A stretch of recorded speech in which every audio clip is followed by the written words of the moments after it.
o diferentes medidas, porque el índice de Phelan yo generalmente voy a utilizarla en el paciente que tiene un solo feto, mientras que el índice de columna máxima yo voy a usar cuando es una gestante, digamos, gemelar.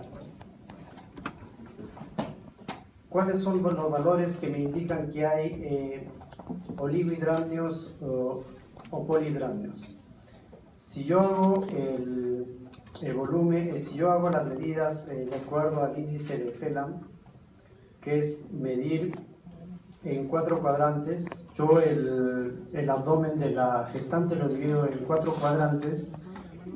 En cada cuadrante busco el pozo que tiene mayor cantidad de líquido y voy sumando esos diferentes pozos y la suma de esos pozos me van a dar el total. Al sumar esta cantidad, digamos, de los pozos, si la cantidad está entre 8 y 18 centímetros, porque lo que hago es medir en centímetros, no es en milímetros, sino en centímetros, está normal.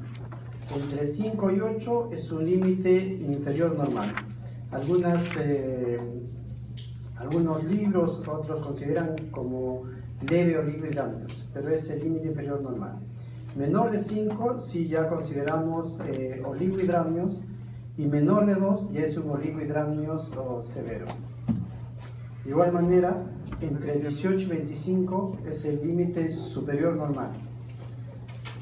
Algunos, como les digo, también consideran como leve polihidramnios, pero lo principal es que si es mayor de 25, sí ya considero como un polihidramnios, y si es mayor de 32 centímetros, la suma que me ha dado lo considero como un polihidramnios severo. De igual manera, yo hago las medidas para la columna máxima. La columna máxima es que yo busco un solo pozo y busco el pozo de mayor volumen, y ese lo mido. Al medir ese pozo, si mide entre 2 o 8 centímetros, está dentro de lo normal. Entre 1 y 2 es un oligohidramnios moderado, y menor de 1 es uno severo. Mayor de 8 es un polihidramnios y mayor de 12 es un polihidramnios grave. Ahora, ¿pero por qué hacemos tanto esta clasificación de leve, moderado, severo? Está en relación al examen que después de haber evaluado esto se hace el perfil biofísico. Y en el perfil biofísico que se solicita a la mujer gestante, tenemos que tener bien claro si es un oligohidramnios moderado o severo. Y de lo mismo si es un polihidramnios moderado o ya grave o severo. Entonces, el oligohidramnios es un volumen disminuido que es menor de 500 mililitros entre las 32 y 36 semanas. Cuando yo hago una sola medida, es menor de 2, es severo, y si hago mi índice de Phelan, que es el que referíamos, si es menor de 5, es un oligohidramnios. Esta es la vejiga. En esta imagen lo que se ve acá es la cabeza, este representa el fémur, acá está todo el abdomen y el tórax totalmente deforme, ¿no? Y lo que no vemos es líquido amniótico, digamos, en este embarazo. El líquido amniótico va aumentando de acuerdo al tiempo de gestación de nuestra paciente. Aproximadamente, digamos, a las 10 semanas de gestación tienen 30 mililitros de volumen. Llegan a 1 litro a las 34, 36 semanas. Pero posteriormente en este tercer trimestre va disminuyendo el volumen, llegando a un volumen final de 800 mililitros, aproximadamente a las 40 semanas. Entonces, cuando tenemos oligohidramnios, tenemos que referirnos que está sucediendo dos cosas: o que se está perdiendo líquido o que no se está produciendo, ¿no? Si estoy pensando que se está perdiendo líquido, estoy pensando en una rotura de membranas. Y si estoy evaluando y no hay pérdida de líquido, entonces lo que hay es una disminución en la producción de líquido amniótico. Y cuando se produce menos, digamos, líquido amniótico, cuando el feto tiene ciertas condiciones que no permiten, digamos, su producción de líquido, principalmente cuando hay alteraciones a nivel del riñón. Y si las alteraciones no son a nivel del riñón, son alteraciones que después de lo que, digamos, ya ha producido el riñón, no llega a evacuar, digamos, a evacuar esa orina, ese líquido formado. Entonces, por alguna obstrucción mucho más distal, ¿no? Esta es una resonancia donde nosotros vemos la vejiga y los riñones. Este es un corte sagital, este es el corte axial, que son los cortes generalmente que se hacen en ecografía. Y en los cortes axiales, acá está la columna, acá hay un riñón y acá hay otro riñón. Esa es una característica normal. Este es un corte longitudinal por ecografía, porque generalmente todo hacemos por ecografía. Con Doppler, esta es la arteria aorta, y acá vemos ramas que van hacia el riñón, ¿no? Hacia los riñones. Entonces eso nos indica que están los riñones normales. Y los cortes axiales que normalmente siempre hacemos, lo que tratamos de ubicar es columna, un riñón que es el izquierdo y el otro riñón el derecho. Entonces, si yo tengo un paciente con oligohidramnios, es indicativo que yo tenga que buscar alteraciones a nivel renal. Y a este nivel yo no logro visualizar los riñones, ¿no? Es un embarazo con oligohidramnios y con ausencia de los riñones, que sería la causa que está produciendo.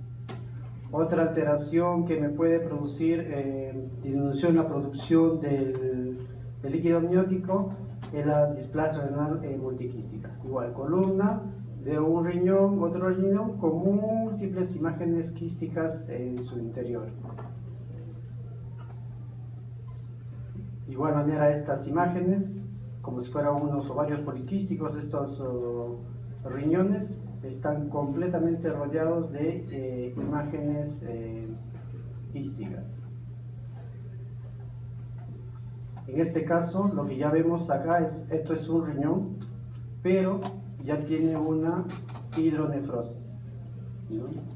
Entonces, eso nos indica que la alteración está un poco más distal.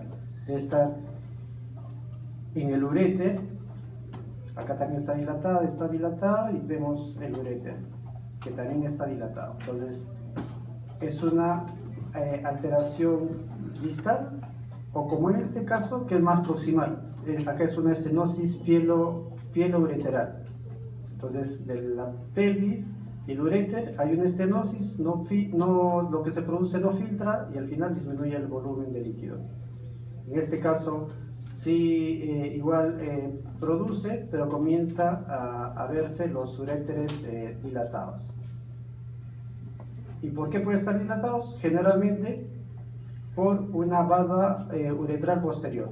Esta es una imagen típica donde vemos la uretra como si fuera una copita y la vejiga totalmente dilatada, que nos va a condicionar, nos va a producir una hidronefrosis. Y lo que se produce no se vierte y por lo tanto produce un oligohidramnios. En este caso, una vejiga extremadamente dilatada. Estas masas que se ven acá que marcan la flecha son los pulmones que están comprimidos por la dilatación de vejiga que casi cubre todo el abdomen. Este es por una agenesia de la uretra. Otra patología que se va a asociar con oligohidramnios son las espinas bífidas. Entonces, nosotros a partir de las 14 semanas ya debemos comenzar a ubicar o tratar de determinar si el paciente tiene o no tiene mielomeningocele. Entonces es importante recordar que cuando nosotros tenemos un paciente que tiene oligohidramnios, debemos buscar lesiones que afectan al riñón, agenesia renal, displasia renal multiquística, atresia uretral, defectos del tubo neural o rotura prematura de membrana, ¿no? Que ahí se hace pH y ya el ginecólogo es el que evalúa para determinar si es que hay pérdida. El otro punto es el polihidramnios. En un 33% es idiopática, generalmente un 25% es más por diabetes mellitus de la madre y en gestaciones múltiples un 10%. En este caso también debemos buscar anomalías fetales que se asocian con polihidramnios a nivel del sistema nervioso central, gastrointestinal, esquelético, cromosómico y cardíaco. Esta es una medida de un volumen de un solo pozo donde vemos incrementado su volumen. Ahora, ¿qué alteraciones gastrointestinales? Yo voy a encontrar un paciente con polihidramnios, tengo que buscar la gastroquisis y el onfalocele. ¿Qué es el onfalocele? Es la evisceración o herniación fisiológica. Eso es importante diferenciar en cuanto a gastroquisis y onfalocele, porque el onfalocele es fisiológico, que se produce entre las 7 y 11 semanas. Eso debe resolverse, pero en ciertos pacientes que ya son de mucho mayor tamaño o tienen mayor de las 11 semanas y presentan este tipo de alteración, ya es patológico. Pero fisiológicamente, si hacemos una ecografía, podemos llegar a ver este onfalocele. Y si eso está en relación a la edad gestacional entre los 7 y 11, está dentro de lo normal, que se espera hacer otro control y ya no se debe tener esa herniación. A las 8 semanas se produce la herniación, a las 10 semanas en casi todo se ve la herniación y a las 11, 12 se debe resolver esa herniación. Ahora, ¿por qué se produce el onfalocele? Porque es un defecto de la línea media y que no se logra fusionar. Se produce entre 1 en 4.000 recién nacidos. Ahora, lo importante es esto, es que se produce una herniación en el cual hay una membrana amniótica y dentro de eso está incluido lo que puede herniar, que puede ser las asas, hígado, vaso o estómago, ¿no? Y el cordón umbilical que se inserta, entonces se llega a herniar y a ese lugar donde se llega a herniar se inserta el cordón umbilical. Entonces eso es una de las características del onfalocele. Es parte media y en su parte media se ubica el cordón umbilical y aparte que tiene membrana. Diferente a la gastrocrisis, que en la gastrocrisis lo que se produce es una herniación también de las asas intestinales, es paralela al cordón umbilical, no tiene membrana y generalmente se asocia también a otras malformaciones, ¿no? Entonces hay una inserción normal del cordón umbilical. Acá el cordón se inserta donde debe ser. Lo que se desencadena es la exposición de los intestinos al líquido amniótico, porque no hay membrana. Su prevalencia 1 en 10.000 es un poco más infrecuente. Y lo que vemos acá es la herniación de las asas intestinales libres dentro del líquido amniótico y que no tienen membrana. Ahora, alteraciones que debemos evaluar también en el paciente con polihidramios es buscar alteraciones a nivel del sistema nervioso central, anencefalia, encefalocele e hidrocefalia. La anencefalia, debemos tener el concepto que la crania es la ausencia de calota craneana. La exencefalia es la exposición de la masa encefálica en el líquido amniótico. Entonces puede haber masa encefálica pero con acrania, ¿no? Por falta de sus estructuras óseas. O la anencefalia, que es la ausencia ¿sí? de los hemisferios cerebelosos y la bóveda craneana. En un paciente normal que yo evalúo ecográficamente, lo que debo buscar es estructuras óseas, ¿no? Que me indiquen que se está desarrollando adecuadamente, y en este caso, como aproximadamente esto debe tener pues unas 10 semanas, entonces estas dos masas son los plexos coroideos, que para la edad es normal, ¿no? Mientras que en la anencefalia lo que vemos es una falta completa de todo la masa encefálica. Debemos evaluar bien lo que es las estructuras óseas de la calota craneana, porque aproximadamente a las 11, 12 semanas ya se está formando. En un paciente que tiene 13 semanas, yo de todas maneras debo ya ubicar estructuras óseas de la calota craneana. En este caso hay ausencia de la calota craneana. Esta es la boca, este es aparentemente ahí donde se ubica el ojo, y vemos que casi no hay masa encefálica, ¿no? El otro es el encefalocele. Es la salida del tejido cerebral por lugares, digamos, es como una herniación en sí, ¿no? de la masa encefálica, por falta de estructuras óseas, un defecto en la calota craneana. Generalmente se produce a nivel occipital, frontal o parietal. Acá es una lesión occipital, ¿no? Que este meningocele que se produce a este nivel. A las 13 semanas yo diagnostico un meningocele, a las 14 yo debo comenzar a buscar encefaloceles. Ese es lo correcto.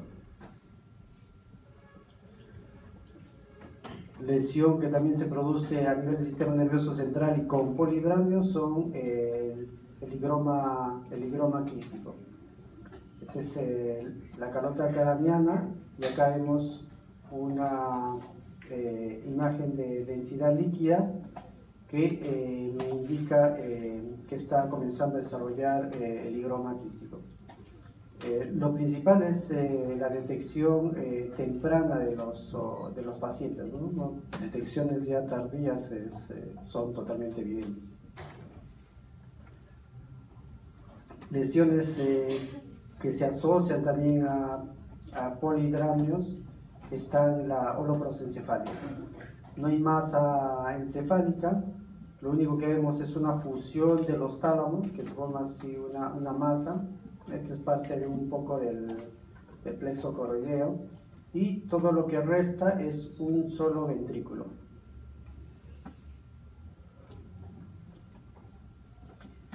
Y las alteraciones respiratorias que se asocian a la fístula están la fístula traqueoesofágica o la estenosis esofágica, los quistes pulmonares y el quilotórax. Normalmente yo debo evaluar y encontrar esta imagen. Una imagen hacia la izquierda que me indica el estómago. Si yo veo un contenido necogénico a este nivel, estoy seguro que hay líquido en el estómago. Si hay líquido en el estómago es porque el esófago está permeable y por lo tanto el niño está deglutiendo continuamente el líquido. Por lo tanto, no debe haber una atresia esofágica. Casi todos, pero hay pacientes con atresia esofágica que sí tienen fístula, que sí puede llegar en algunos casos ver estómago. Esta es la vesícula y este es el hígado. Aquí está la columna. Si sigo bajando un poco más, acá yo voy a encontrar los riñones. En este paciente lo que veo es esta imagen un poco hiperecogénica, no dilatada, que en realidad representa al estómago, sin contenido líquido, consecuencia de una atresia. En esta imagen ecográfica, acá está el corazón, los pulmones que se ven de esta densidad, un poco más densos, más ecogénicos, y en su parte periférica vemos el hidrotórax, y se ve evidentemente que está asociado al polidramio, ¿no? Igual esta imagen, esta es la vejiga, parte del hígado, del estómago, y acá hay líquido por debajo del pulmón, que es un hidrotórax. Y patologías que también se asocian al polidramios es el paladar hendido y cardiopatías. Entonces, lo que nosotros debemos ubicar en un pacientito con polidramios, buscar, como hay mayor cantidad de volumen, se puede hacer una ecografía 3D, ¿no? 3D, 4D.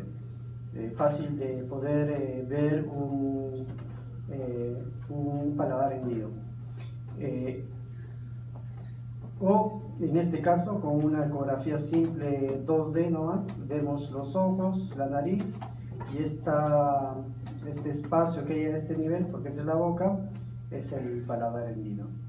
Una ecografía 3D, 4D no lo voy a poder hacer, por ejemplo, un paciente con oligohidrámidos, ¿no? No tengo líquido, que el líquido que es el que me permite, digamos, dar un espacio para poder yo hacer los cortes y hacer un 3D o un 4D. Y si lo hago, las imágenes van a salir no muy claras, que no ayudan mucho a veces para el diagnóstico. Entonces, esto es en cuanto a oligohidrámios y polidramios.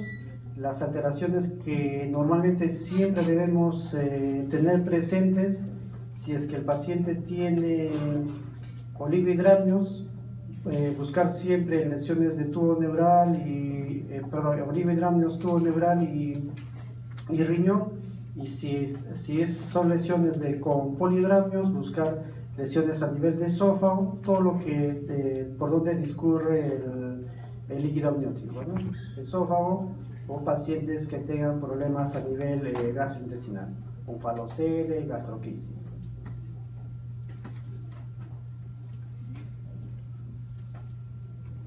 Y el otro punto que debemos revisar también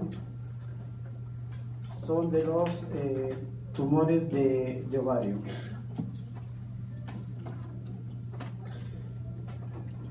Sobre el punto de oligohidrámios o polidramios, ¿hay alguna duda, alguna pregunta?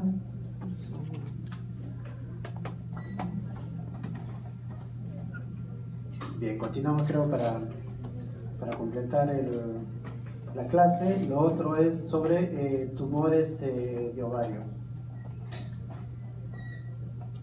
¿Por qué la importancia de los tumores de ovario? Porque generalmente también son silentes, hay veces se detectan cuando ya las complicaciones están avanzadas. En personas que tienen el diagnóstico en la edad media, es uno de 61 años aproximadamente, se asocia a un 10% a los que tienen historia familiar y 90% son de causa esporádica, presentación esporádica. Ahora, en las lesiones digamos, de los tumores de ovario, tengo que tener presente que pueden ser de tipo epitelial, de tipo germinal, el epitelial es el más frecuente, 65-70%. Los germinales, que son de un 15 a un 20%. Los del estroma, de los cordones sexuales, un 5 a 10%. Y las metástasis ováricas, que son un 5%. Entonces nosotros vamos a revisar los tumores de ovario de origen epitelial, que pueden ser serosos, mucidosos, endometrioides, de Brenner. Los tumores de células germinales, que son los teratomas, maduro e inmaduro, disgerminomas, los coriocarcinomas, los tumores del cordón sexual, que son los tumores de la célula granulosa, los fibrotecomas y las metástasis ováricas, ¿no? Entonces, el más frecuente es los tumores epiteliales, que representan más o menos un 60% de neoplasias, un 85% de todas las neoplasias malignas. Se presenta entre la sexta y séptima década. A los subtipos son seroso, mucidoso, endometrioide, células claras y tumor de Brenner. Lo de bueno es que un 60% son benignos, 35% malignos y un borderline que son de un 5%. Entonces, importante tener en cuenta este cuadro para nosotros poder catalogar un tumor que sea benigno, maligno. Benigno, enteramente quístico, con paredes delgadas de 3 milímetros, que no tienen nada a nivel interno y no presentan asitis. Un maligno, yo voy a ver una tumoración con tejido blando en su interior, que la pared es más gruesa de 3 milímetros, tienen papilas en su interior y presentan asitis. Y más avanzado, producen implantes peritoneales, adenopatías. Acá tenemos un cistoadenoma seroso. Tenemos una imagen quística de bordes regulares, pared delgada, contenido homogéneo, totalmente quístico. Entonces, una lesión benigna. En este caso tenemos un cistoadenoma mucinoso, bordes definidos, con trabéculas que tienen en su interior, como si fuera un panal de abejas, delgadas también, de contenido un poco heterogéneo, pero de contenido de todas maneras de densidad líquida mucinosa, con un poco mayor densidad. Pues seguro que ponemos las unidades para medir aquí en esta tomografía nos debe salir de aproximadamente 20-25, ¿no? Normalmente deberíamos encontrar 10 unidades Humphrey para que sea completamente líquido. Y en este caso sí es un cistoadenocarcinoma seroso, multitabicado, que tiene ascitis, ¿no? Que ya comienza a tener implantes, tanto a este nivel hepático, como si lo ubican también a este nivel, que está a nivel del riñón, que lo va infiltrando.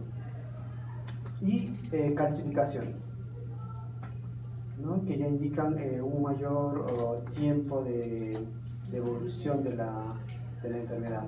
Por lo tanto, así ya lo catalogo como una lesión maligna. Y este es un cistoadenocarcinoma seroso papilar. En este caso solamente vemos quistes, pero no vemos ningún tipo de lesión papilar dentro del interior de estas imágenes quísticas.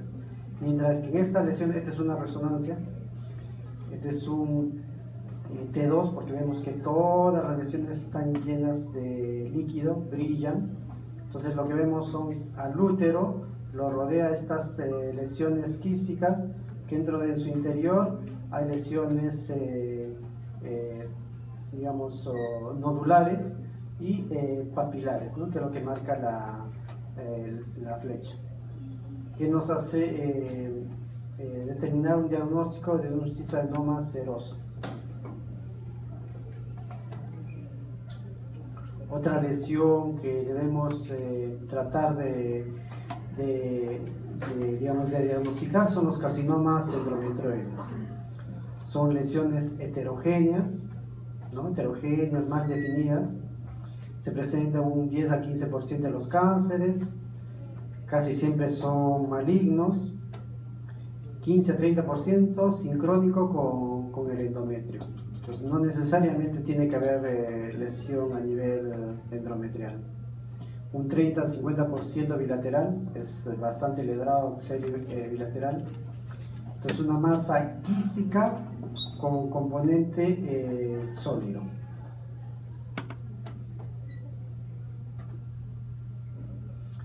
Y el otro tumor, dentro de los tumores epiteliales, está el tumor de Brenner, ¿no? Es de células adicionales, es rara vez es maligno. Los tumores miden menos de 2 centímetros, se descubren incidentalmente y produce dolor. Entonces, esto es el útero, esta es la cavidad endometrial, y hacia este nivel lo que vemos es una lesión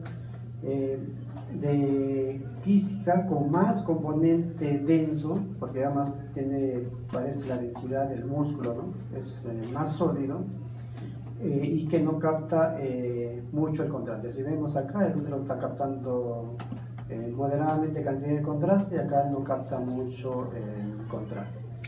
Tiene en resonancia magnética, esta lesión no va a simular o va a tener la densidad como si fuera de un mioma.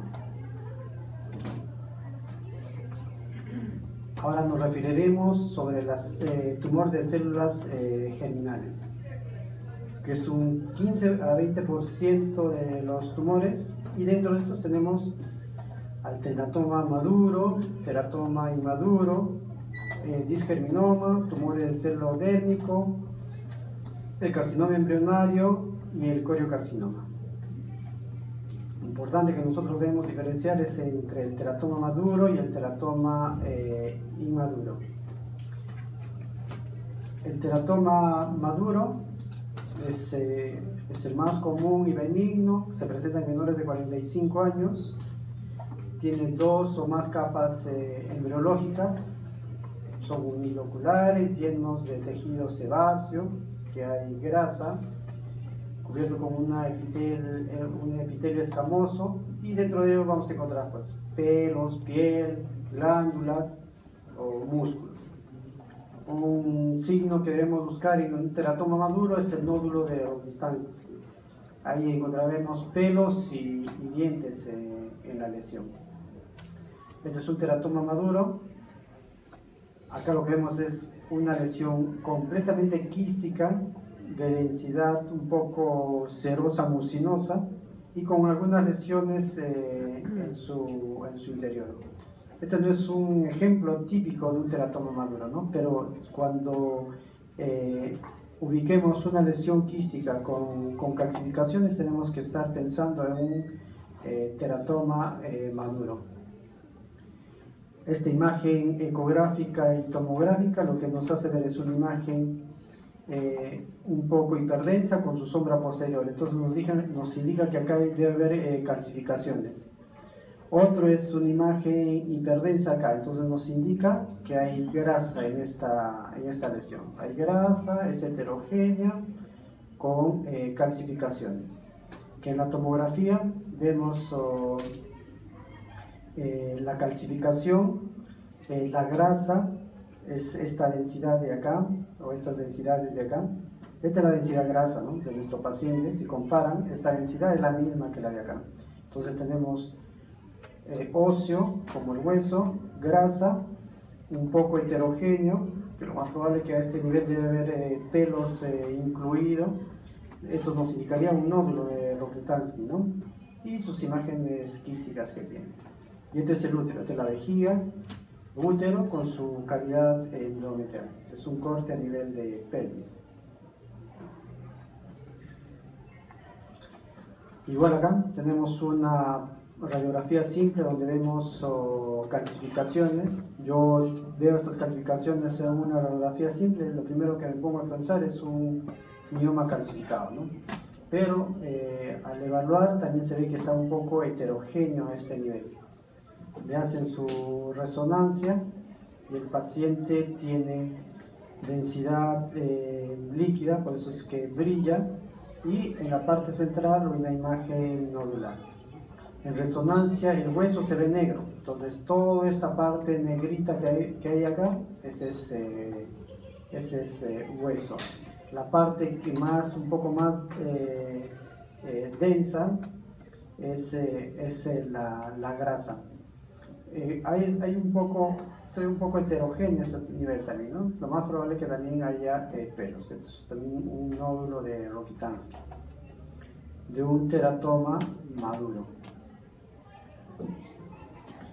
El otro que tenemos que diferenciar es el teratoma inmaduro. Es menos del 1% y tiene 3 capas germinales. Se produce en las primeras 2 décadas de la vida. Son prominentes sólidos, pueden tener necrosis o hemorragia.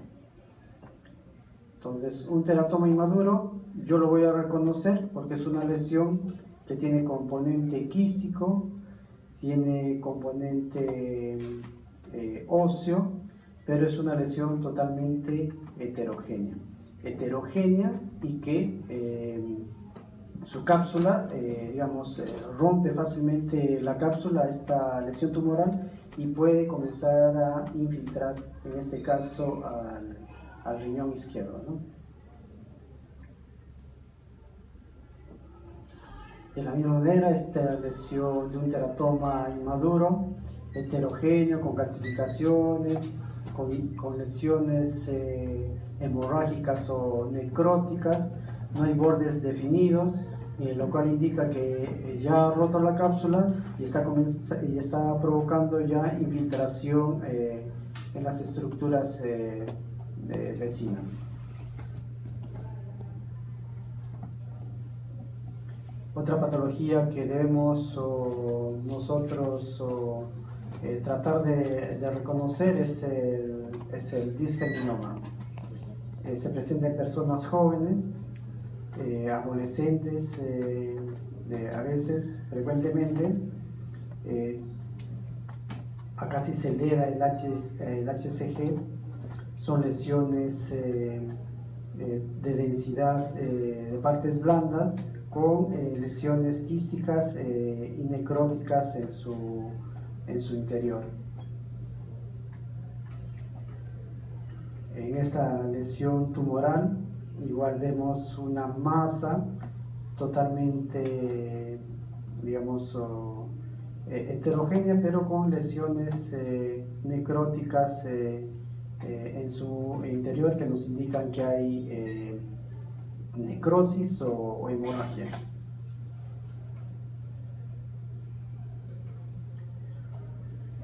Los otros tumores son los tumores del seno endodérmico.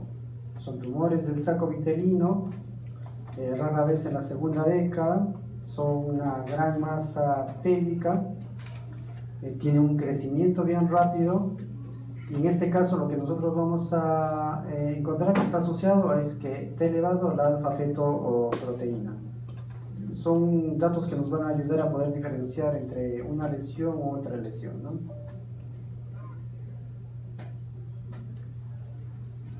Si nosotros